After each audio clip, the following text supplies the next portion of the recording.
I look to Dr. Maggie Atkinson to continue the case for the opposition tonight.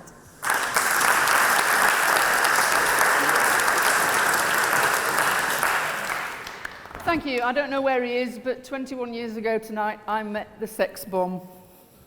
Where is he? Right at the back. We're fine, thank you. So, to define porn, sexually explicit material whose primary aim is to stimulate sexual arousal in its audiences. It's been produced throughout human history, as archaeology will attest, and I've no doubt every society has had the debate we are engaged in this evening. Just to be clear here, I don't oppose this motion out of prudery or some sense of dusty feminism. As I said, we're fine. I'll go on to explain why I oppose. Our challenge is how to educate our children and young people on relationships and sex, so they are balanced members of society, wonderful partners and lovers, whose sexuality, of whatever brand, breed, colour or type, is a healthy part of who they are. There are three strands to my, excuse the pun, position. I want to examine a somewhat more subjective case first, and I make no apologies for sometimes being a little bit explicit, but then you've had quite a lot of that this evening. Cucumbers. Anyway. I want to put forward a very brief research case for why I'm opposing, and I'll close by stating some very practical, pragmatic reasons. So subjective reasons why there is no place for porn in sex education in our schools are many. There's a new statutory requirement on state schools to teach relationships and sex education on an age-appropriate basis, including about LGBTQI, including about gender changes and gender choices to children of whatever age when they're in formal schooling. And that's why there are arguments going on in Birmingham which are wrong. Putting relationships first in that subject descriptor is no accident. It's been won for years of campaigning, and hard won at that. Teaching about sex alone is completely unbalanced. You have to teach about relationships, and for most of us, sex is part of loving. Porn, in its 21st century manifestations, is not about relationships. Look at it. Relationships are based on respect, consent, equality, the negotiation of sexual experience in the real world. For all its shiny presentation, in the online media favoured by children and young people, porn does no such thing. Its sex arises in exciting fashion between strangers happening across each other in unlikely settings, which becomes full-on very quickly, and its appeal is what it's always been. This titillation is powerful because you don't know the people concerned. You are made of wire. What they're doing is no concern of yours. You need nothing to feel in the way you respond to what you're watching beyond the fact that you are aroused. So what? The new curriculum is diametrically opposed to such scenarios and starts from relationships, into whose context the exploration of sexuality is made a part. But look at the media environment in which children and young people function now. Their milieu is not Facebook. They are the post-Facebook generation. They live on WhatsApp, Snapchat, Instagram. Photo and film sharing is a go-to source of information about everything: entertainment, friendship, sexuality. I've worked with children and young people for 40 years. Most of them are trusting, kind, social beings. But in adolescence in particular, they're often peer group driven, impressionable, and likely to be led.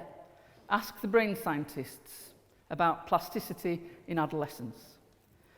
Media, including porn, presents them with celebrities with what society deems are perfect bodies.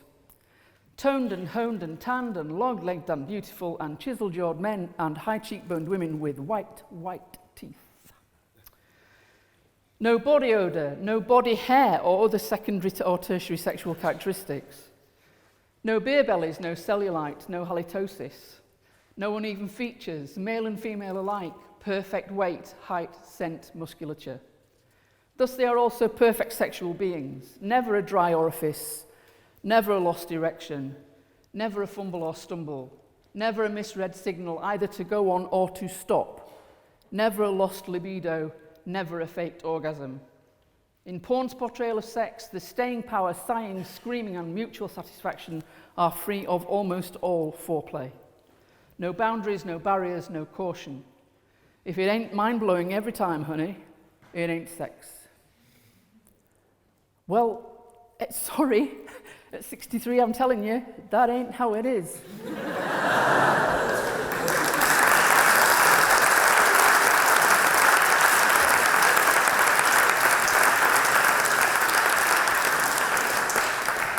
I've always loved it, and it's not always easy.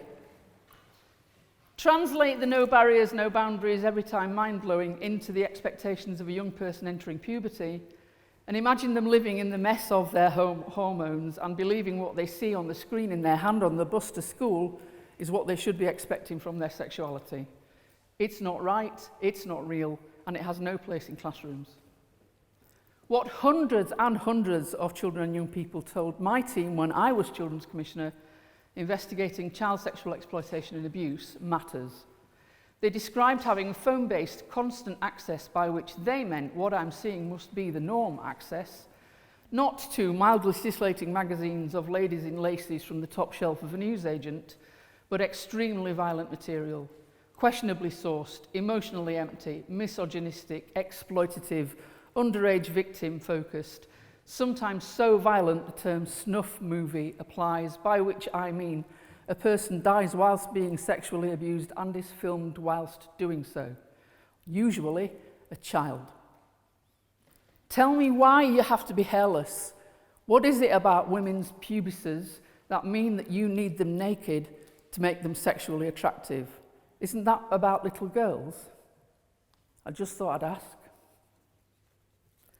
Go into a school and tell a teacher that it's clear they'll know for sure whether the child they're teaching using porn is being abused outside school. You can't know unless they disclose, and you can't legislate for the harm that you will do by legitimising and re-traumatising by using porn to teach them about sex. If you say to me, well, they'll get hold of it anyway, I do know that. Honest. I've got a brother. It's always been like that, but it's not the teacher's job to legitimise the fact that it's out there. I agree with one of my colleagues who said that teaching about why it can be harmful is necessary. Literacy about these matters enormously.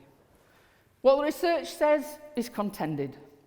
It broadly agrees many children have either deliberately or by force been made to watch or have accessed on their own account pornography. People dropping their boundaries and their notions of consent and reality and love along with their clothing. The research agrees more boys than girls seek it out and are comfortable with it, and that it will arouse them and shape their attitudes towards sex is not something with which they disagree.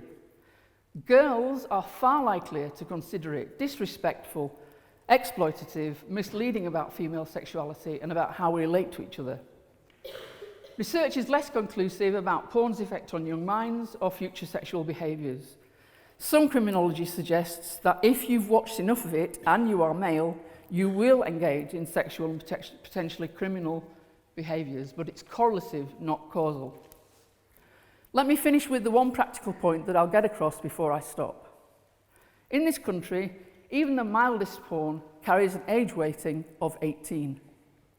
Tell me how you're going to teach it to 13-year-olds without breaking the law, and how you expect teachers who came into the profession to honour the relationship between adult and child to break the law by using it. There are better ways. Teach them to be critical, teach them to be literate, teach them to be compassionate and passionate. Please don't use porn. It's not education, it's exploitation. Thank you.